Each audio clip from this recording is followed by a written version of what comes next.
नमस्कार। एक case study जिसमें 27 वर्षीय पुरुष जिन्हें 12 साल से बार बार सर्दी जुकाम होता था और अस्थमा की समस्या हो रही थी। शारीरिक समस्याएं पूछने पर उन्होंने बताया बार बार सर्दी जुकाम होता है जो ठंडी हवा, ठंडा खाना पानी, मौसम बदलने, तेज गंध, हवा की झोंके और धूल से बढ़ जाता है। शुरुआत होती है तो लगातार छींक से, फिर सर दर्द, गले में खराश, निगलने में परेशानी और हल्का बुखार हो जाता है। बुखार के साथ पैरों में थकावट, नींद से झपक, शरीर दर्द, खासकर घुटनों और टखनों में दर्द होता है। यहाँ ध्यान दीजिएगा, लोअर एक्सट्रीमिटीज में पेन है। गले में चुभने जैसा दर्द है जो ठंडे खाने पीने से बढ़ता है और गर्म चीजों से आराम मिलता है। मुंह में बदबूदार पीला सा कफ निकलता है, स्वाद भी सड़ा हुआ होता है। मरीज बार बार एंटीबायोटिक्स लेता है लेकिन कोई खास राहत नहीं मिलती है। मानसिक लक्षण देखें तो बीमारी के समय वह किसी भी काम के लिए इच्छुक नहीं रहता है, उदास और थका हुआ महसूस करते हैं। बीमारी के कारण उनका कामकाज प्रभावित होता है और वह समय पर काम नहीं पूरा कर पाते हैं,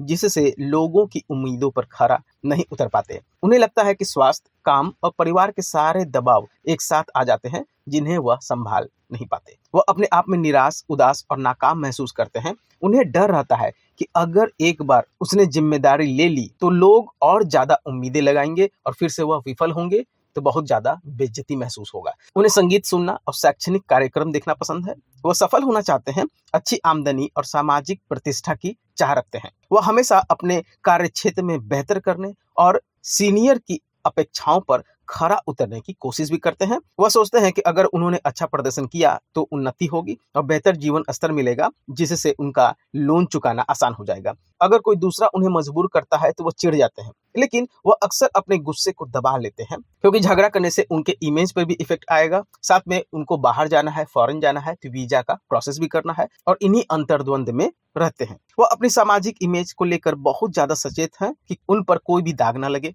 बहुत चिंता करने वाला स्वभाव है, खासकर पैसों, लोन, नौकरी और स्वास्थ्य को लेकर। डर के मामले में देखें तो अंधेरे, सांप, परीक्षाओं और भूतों से डर है। बोलने में झिझक है, कहीं इंटरव्यू देना है या फिर भाषण देना है तो उन्हें पसीना और घबराहट होने लगता है। ठंडा बर्दाश्त नहीं होता है, पसीना चिपचिपा है और ठंडा है, विशेषकर हाथों और उंगलियों पर। यहाँ पर ध्यान देने योग्य बात है कि हाथ की उंगलियों पे ठंडा पसीना है और हाथ की उंगली ठंडा रह रहा है। मसूरा देखा तो नीला झलक दिखा और साथ में हाथों को छुआ तो उंगलियां वाकई में ठंडी थी। इनके शारीरिक और मानसिक लक्षण को देखेंगे तो उस आधार पर कैलकेरिया सिलिकाटा दवा ही उपयुक्त नजर आएगी। यह दवा कैलकेरिया और साइलिसिया दोनों के गुणों का मिश्रण है और उन लोगों के लिए उपयुक्त है जो सुरक्षा और सामाजिक मान्यता दोनों चाहते हैं, लेकिन खुद को असक्षम और आलोचना के प्रति अति संवेदनशील महसूस करते हैं। और ऐसे में ही मैंने कैलकेरिया सिलिकाटा 1000 शक्ति की एक खुराक दी। इस दवा से मरीज की स्थिति में सुधार हुआ, सर्दी खांसी की आवृत्ति कम हो गई, मानसिक चिंता भी घटी और बेहतर कार्य करने का प्रदर्शन भी बढ़ा।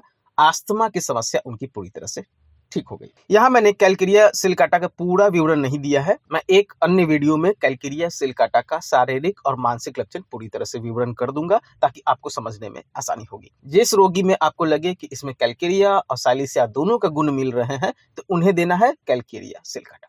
Thank you so much.